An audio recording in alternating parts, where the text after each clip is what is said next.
A história da poesia, ela não começa apenas com a poesia épica, né, que é aquela poesia composta em versos para falar a respeito de grandes heróis e etc. Como eu disse, a história da poesia ela é anterior à própria história da nossa língua escrita, tá? E uma das primeiras figuras que faz poemas e que compõe obras artísticas diferenciadas é a poetisa Safo. E para poder exemplificar a arte da poesia, eu trago para vocês um poema dessa poetisa, Safo, para iniciar a nossa segunda aula sobre poesia, forma e conteúdo. Vamos lá? Há uma mulher amada, ditosa que ao teu lado só por ti suspiro, quem goza o prazer de te escutar, quem vê às vezes teu doce sorriso, nem os deuses felizes o podem igualar.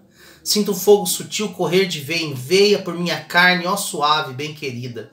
E no transporte doce que minha alma enleia, eu sinto asperamente a voz emudecida. Uma nuvem confusa me enlevou o ar, não ouço mais, eu caio num langor supremo. E pálido e perdido e febril e sem ar, um frêmito me abala, eu quase morro, eu tremo. Primeira coisa que chama atenção, é claro que eu estou lendo a tradução, né? Não vou ler o texto em grego. Eu até poderia ler o texto em grego, mas eu acho que vai dar muito trabalho. Essa tradução ela é feita numa estrutura métrica típica do português, ou das línguas modernas, tá? Das línguas portuguesa, francesa. Na verdade é uma estrutura que surge no italiano, que é o que nós chamamos de verso decassílabo, tá?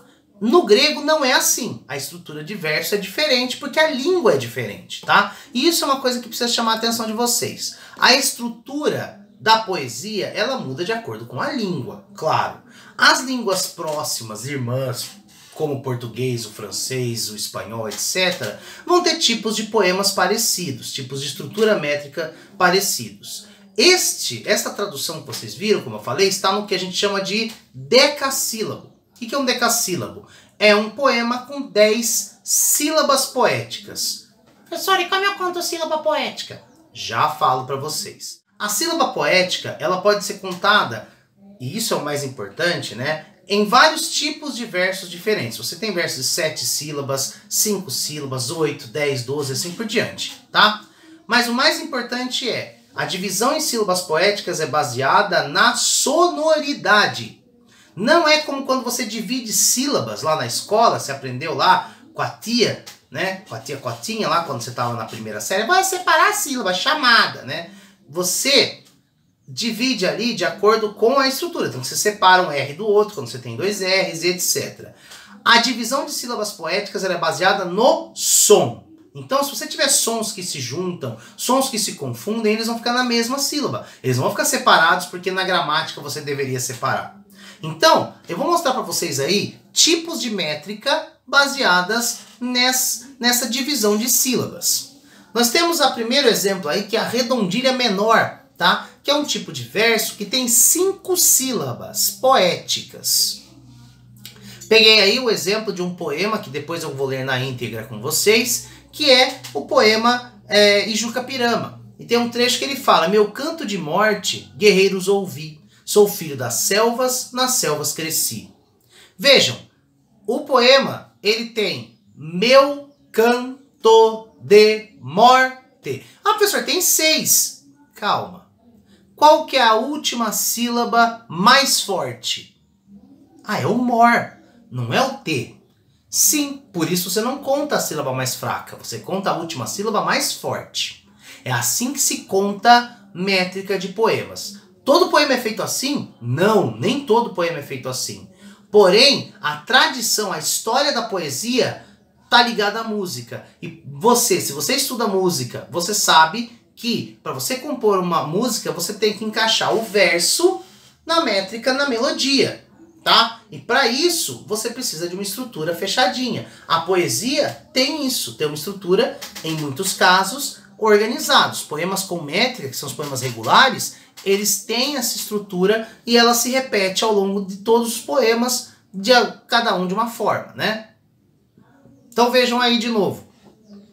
Meu canto de morte, não conto T, guerreiros ouvi. Ah, mas aí eu contei a última. Claro, porque eu ouvi é a mais forte.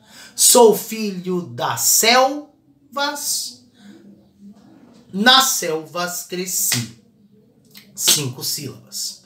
Quando a gente tem um verso de 5 sílabas, nós chamamos ele de redondilha menor, tá?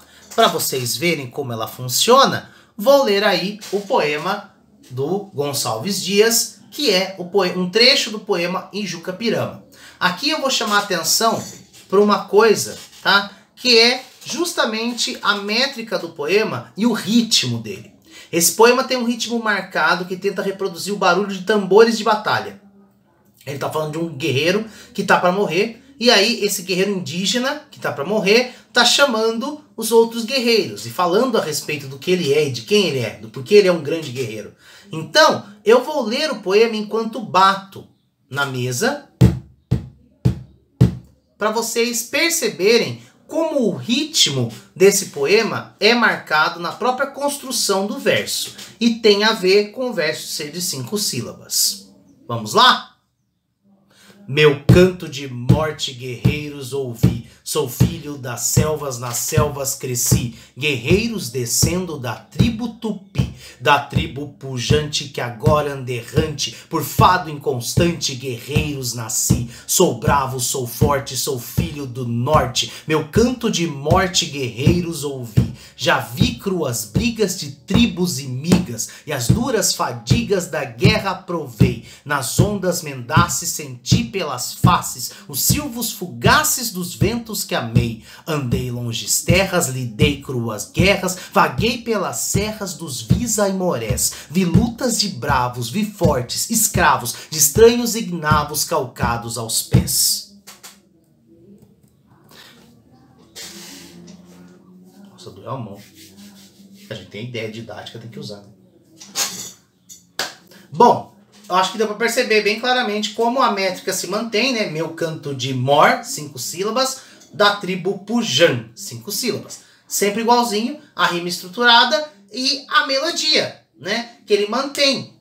Canto de morte, guerreiros ouvi, sou filho das selvas, as selvas cresci. Isso mantém esse ritmo da martelada, que é o ritmo do tambor, como se fosse um tambor de batalha chamando todo mundo pra guerra. É a mesma coisa que você encontra numa valsa. E aliás, o ritmo é o mesmo, isso que é o mais curioso, né? Que tem tan tan tan tan tan tan tan tan tan tan. Esse ritmo você encontra nos versos de uma valsa. Tudo bem? Então, a ideia aqui é vocês entenderem como que, ao dividir o poema em sílabas poéticas e ao repetir sempre o mesmo número de sílabas, 5, 5, 5, 5, 5, ele consegue garantir que o poema tenha esse ritmo e seja musical, que é uma das características de bons poemas. Tudo bem? Além da redondilha menor, nós temos a redondilha maior, que é o chamado verso de 7 sílabas. Esse verso é extremamente comum, é um dos versos mais comuns da língua portuguesa, tanto que muitas canções infantis, músicas que vocês ouvem, têm essa estrutura de 7 sílabas, tá? Ela tá, por exemplo, no famoso poema também do Gonçalves Dias, né? Que é o Minha terra tem palmeiras onde canta o sabiá. As aves que aqui gorjeiam, não gorjeiam como lá. Veja que já vou chamar a atenção para isso, né? Que nós temos alguns fenômenos que são curiosos. O aluno pode olhar e falar: professor, por que canta o sabiá, o tá junto? Como que você lê? Onde canta o sabiá ou onde canta o sabiá? A gente junta o A com o, a gente quase não fala o A, na verdade. Quando a gente pronuncia, falar, onde canta o sabiá, ninguém fala assim. Então, isso é como você fala. A divisão de sílabas poéticas é como você pronuncia. Mesma coisa com a frase, as aves que aqui gorjeiam, né? As aves que você fala, as aves que aqui gorjeiam, ninguém fala assim, só a mulher do Google lá que vai ler texto fala, as aves que aqui gorjeiam. Eu não falo assim, viu, Fábio? Né? Excetuando isso, você não vai encontrar nada do tipo. Quando você tem uma vogal, né, numa sílaba e uma vogal na sílaba anterior, terminando uma palavra, normalmente elas se juntam. Isso é uma coisa tradicional da nossa fala, onde canta o sabiá. Por quê? Porque o A terminou uma sílaba, o O começou a próxima. As aves que aqui gorjeiam. Por que junta? Porque o E, que é o final do que, junta com o A do aqui. Isso é uma base da construção de versos poéticos. tá? Se você tem uma vogal no final de uma sílaba poética e uma vogal no começo da sílaba seguinte, elas vão se juntar e fazer parte de uma sílaba só. Tudo bem? Agora nós vamos ver um tipo de verso, que é o tipo de verso que a gente vai trabalhar bastante quando a gente for estudar a poesia do período do classicismo, ainda este ano, que é o verso de 10 sílabas, o chamado decassílabo, tá? Daí vem de 10, né? Deca, 10 sílabas, tá? Eu peguei aqui um dos poemas um dos decassílabos mais famosos da história, né? Que é: amor é fogo que arde sem se ver, é ferida que dói e não se sente, é um contentamento descontente, é dor que desatina sem doer. Vejam que essa estrofe, né? Isso é uma estrofe fechada. Ela tem 10 sílabas marcadas, mas não apenas isso, ó. Amor é fogo que arde sem se ver, é ferida que dói e não se sente, é um contentamento descontente, é dor que desatina sem doer. Veja que a sexta sempre está sendo forte. Isso é uma das características desse tipo de verso. Você vai encontrar aqui pessoas fazendo versos que não apenas têm 10 sílabas, não apenas tem rima, mas tem as sílabas mais fortes contadas para bater sempre no mesmo lugar. Professor, deve ser super difícil fazer um negócio desse, né? Isso é uma questão de prática. E se você voltar lá na aula anterior e ver aquele trecho que eu mostrei do Otávio Paz, você vai ver ele falando que a poesia, que qualquer um é capaz, que você pode fazer uma máquina de poetizar, uma máquina de versos, né? A máquina de versos existe. Se você for procurar na internet, você vai achar várias pessoas que têm alguns aplicativos que fazem versos automáticos.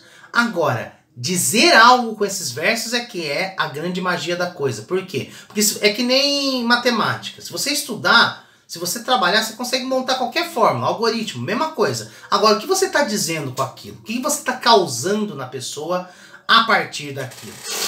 O poema completo é o poema que está aí e no qual vocês também vão identificar a classificação que nós fazemos de rimas. Como que a gente classifica rimas?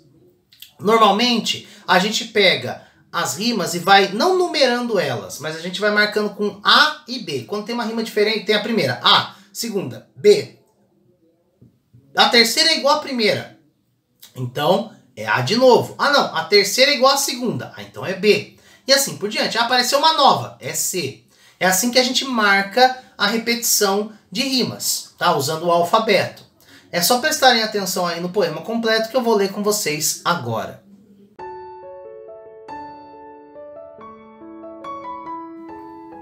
Amor é fogo que arde sem se ver, é ferida que dói e não se sente, é um contentamento descontente, é dor que desatina sem doer.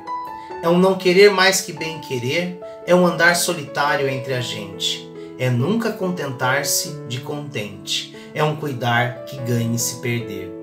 É querer estar preso por vontade, é servir a quem vence o vencedor, é ter com quem nos mata a lealdade, mas como causar pode seu favor nos corações humanos amizade, se tão contrário a si é o mesmo amor?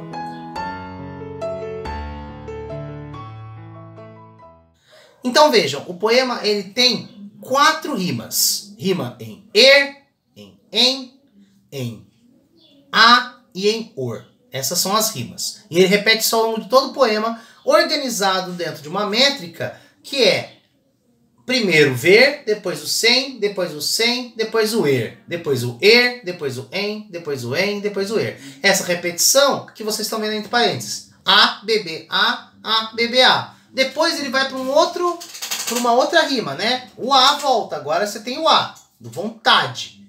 Nós temos um C, aí vencedor, D, uma nova rima.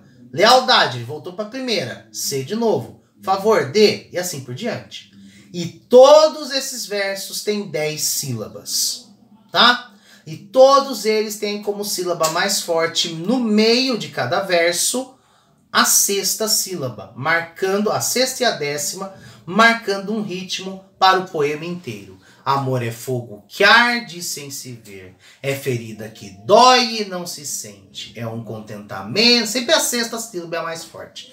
Isso é uma composição poética que, além de tudo, traz para você todo um significado, né? Porque ele fala a respeito dos contrários que existem no amor, né? Entre você sentir ao mesmo tempo sensações boas e ruins acerca da mesma coisa. Nossa, professor, como eu falei, parece que é trabalhoso, né? Bom, vamos ver aí um outro poema, um outro soneto, que também tem versos de 10 sílabas, do mesmo poeta autor desse aí, que é o poeta Luís Vaz de Camões. Esse poema não fala de amor, mas ele fala sobre a vida e filosofa sobre a existência. Mudam-se os tempos, mudam-se as vontades, muda-se o ser, muda-se a confiança. Todo mundo é composto de mudança, tomando sempre novas qualidades. Continuamente vemos novidades, diferentes em tudo da esperança. Do mal ficam as mágoas na lembrança e do bem, se algum houve, saudades. O tempo cobre o chão de verde manto, que já coberto foi de neve fria. E em mim converte o choro em choro doce canto. E afora este mudar-se cada dia, outra mudança faz de maior espanto, que não se muda já como soía. Aqui nós temos um dos poemas mais bonitos em língua portuguesa, na minha singela opinião, que é o poema Mudam-se os tempos, mudam-se as vontades, que fala sobre as mudanças inevitáveis que acontecem com a passagem do tempo nas nossas vidas. Muitas delas trazem tristeza, trazem sofrimento. A ideia de que a velhice chega e você não pode mudar aquilo que passou, né? E essas mudanças acabam apenas no momento em que você morre, né? E aí para de mudar. Então, ele vai fazendo esse poema todo com essa ideia de mudança. Vejam que aqui nós temos novamente a mesma estrutura, 10 sílabas, as rimas. Ades, ansa, ansa, ades. Ades, ansa, ansa, ades. É a mesma estrutura de ABBA, é um soneto, um dos gêneros mais importantes de composição poética e normalmente feito em 10 sílabas. E tem mais. Tem o dodecassílabo, que é o verso de 12 sílabas. Esse tipo de verso de 12 sílabas, ele é um dos mais difíceis de fazer, muito mais difícil que o decassílabo, tá? E ele é muito exigente porque ele é longo, ele pode acabar parecendo, na verdade, a junção de 2 versos e não um verso fechado. Você precisa ter muita atenção. Aqui eu trago um exemplo de talvez o maior compositor de dodecassílabos do país, tá? Que saudade desse amor na aurora do teu rosto, que horizonte de fé no olhar tranquilo e garço. Nunca mais me lembrei se era no mês de agosto, setembro, outubro, abril, maio, janeiro ou março. Vejam a composição das 12 sílabas e percebam como ele usa aquilo que eu falei para vocês, que é juntar 2 vogais que estão em sequência na mesma sílaba. Que saudade desse amor, que saudade desse amor, se A é uma sílaba só, né? Desse amor na aurora do teu rosto. E aí embaixo, que ó. Nossa, professor, mas por que juntou o que e o hora? Você fala que horizonte. Que horizonte? Que horizonte de fé no olhar. Ninguém fala assim. Como que você fala? Que horizonte é uma sílaba só. Que horizonte de fé no olhar, né? Tranquilo e garço. Não é tranquilo e garço. Tranquilo e garço. Então, para você compor versos assim, você precisa ficar sempre atento a essa questão, que é a junção das sílabas quando elas têm sons próximos. São sempre as vogais, tá? Se a palavra terminou numa vogal e a seguinte começou numa vogal, você junta. E, claro, isso aconteceu no que horizonte, porque você tem um H, o H não tem som, então juntou o que com o O. E para vocês poderem conhecer esse poema, essa parte que eu coloquei, né, é o meio dele, mas eu leio aí o poema do Alfonso de Guimarães, um dos nossos maiores compositores de dodecassílabos.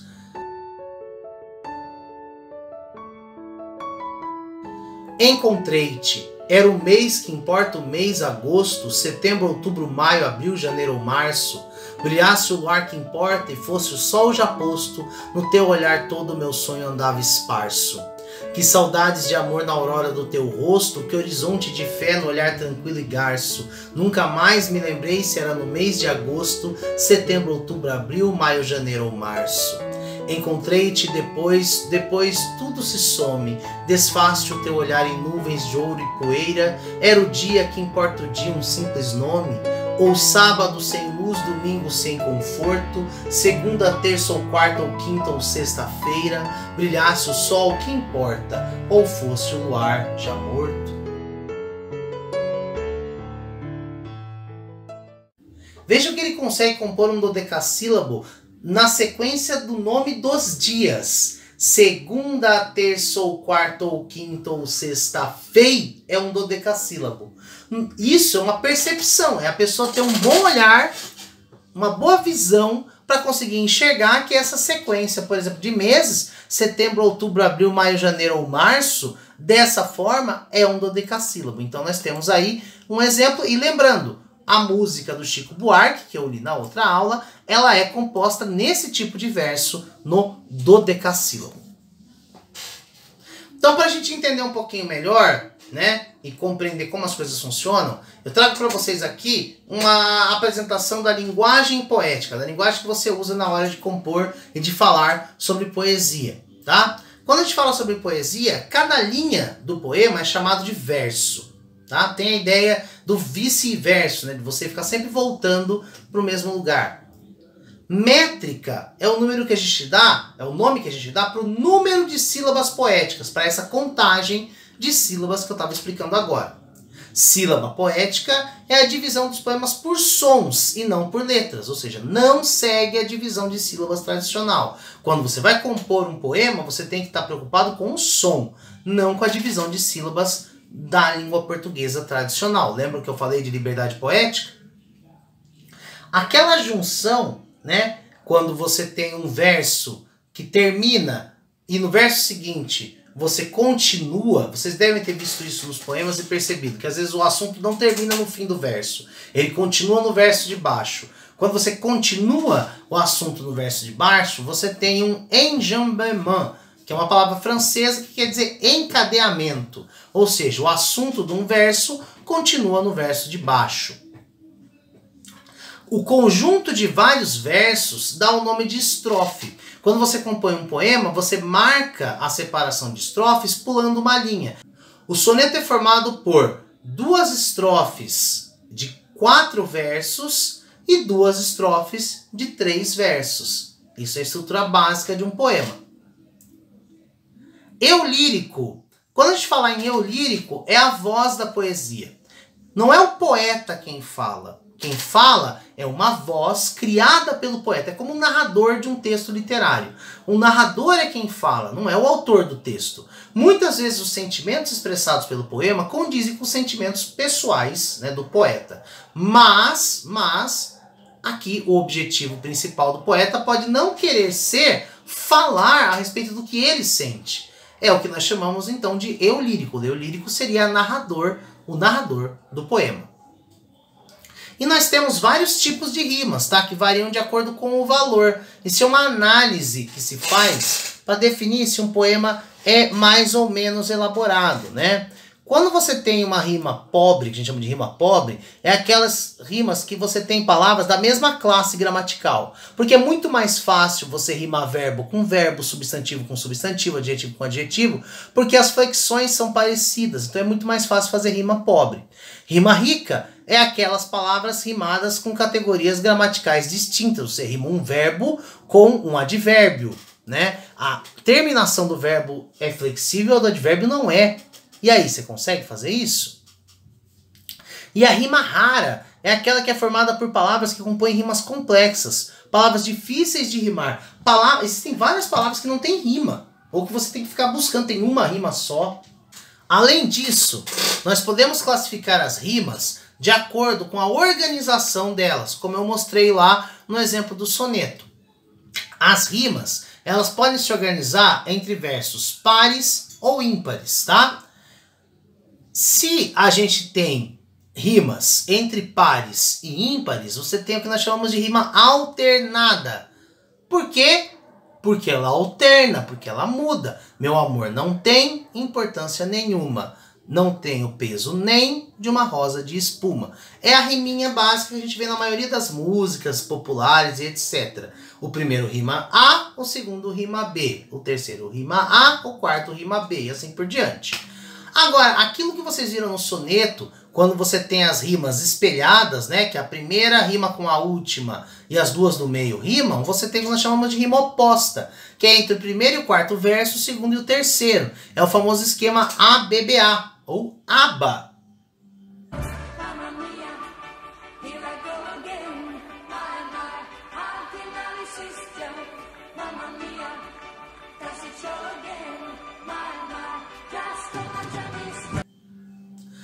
De tudo ao meu amor serei atento, antes e com tal zelo e sempre tanto, que mesmo em face do maior encanto, dele se encante mais meu pensamento. Isso é um poema famoso do Vinícius de Moraes, e vejam que a estrutura é essa. Você tem atento, tanto, encanto, pensamento. Então é rima de tem com men, tan com can, tá? A rima emparelhada é entre o primeiro e o segundo e entre o terceiro e o quarto. Ou seja, você tem sempre parzinhos de rimas, tá? É o caso aí desse poema do Ferreira Goulart, trechinho do poema do Ferreira Goulart. Vagueio campos noturnos, muros soturnos, paredes de solidão sufocam minha canção. Veja que ele está rimando pares de versos, né? E nós temos as rimas internas, que é quando o cara consegue o dom de rimar dentro do poema. Rimar partes internas, palavras dentro do próprio poema rimam. Isso é bastante difícil de fazer, viu, gente? O exemplo que eu dou aí é do Castro Alves. Donzela bela que me inspira a lira, um canto santo de fremente amor. Ao bardo cardo da tremenda senda, estanca arranca-lhe a terrível dor. Olha que verso difícil de fazer. Ele rima sempre as duas primeiras palavras. Donzela bela, depois no final, que inspira a lira. Um canto santo, diferente amor, o amor ele não rima. Ao bardo cardo, tremenda senda, estanca arranca, dor. Aí ele rima. É extremamente habilidoso, extremamente difícil fazer rima interna, mas tem uma sonoridade, tem uma musicalidade impressionante. Bom, então, como que eu divido versos para poder estudá-los? Eu conto as sílabas só até a última sílaba tônica da última palavra do verso. Eu nunca conto se não for a última sílaba tônica. Você para na última sílaba mais forte. Se uma sílaba poética terminar em vogal e a seguinte começar em vogal ou H, quando ele não tem som, essas sílabas podem se juntar em uma única, tá? Que é aquela junção de vogais que eu falei para vocês. Não se separam os dígrafos. O que é dígrafo? RR ou SS. Por quê? Porque não tem valor essa separação. Essa separação é gramatical, ela não é uma separação sonora. O R só tem um som, só não tem um som de dois R's. Dois ou mais sons vocálicos diferentes ou iguais podem se unir em uma sílaba, tá? Então, aí embaixo eu dou para vocês o exemplo de como é a divisão de sílabas na gramática e como é a divisão de sílabas poéticas, tá? Para o cara conseguir alcançar a métrica que ele deseja. Certo, pessoal? Então, nessa segunda aula, nós falamos sobre os vários tipos de métrica, sobre como é a composição poética tradicional. Na próxima aula, eu vou falar de verso livre, vou ler mais alguns poemas com vocês e encerrar esse conteúdo sobre poesia. Beleza? Valeu e até a próxima!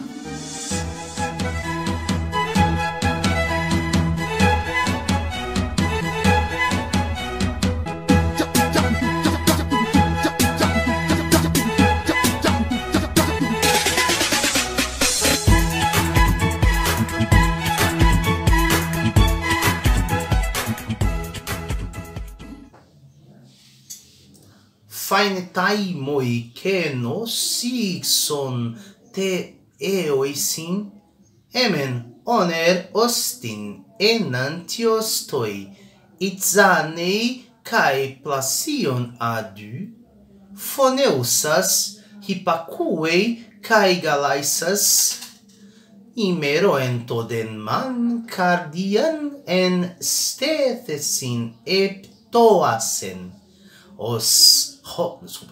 Osgar euidon brocheose fonas uden et eikei. Acho melhor eu parar.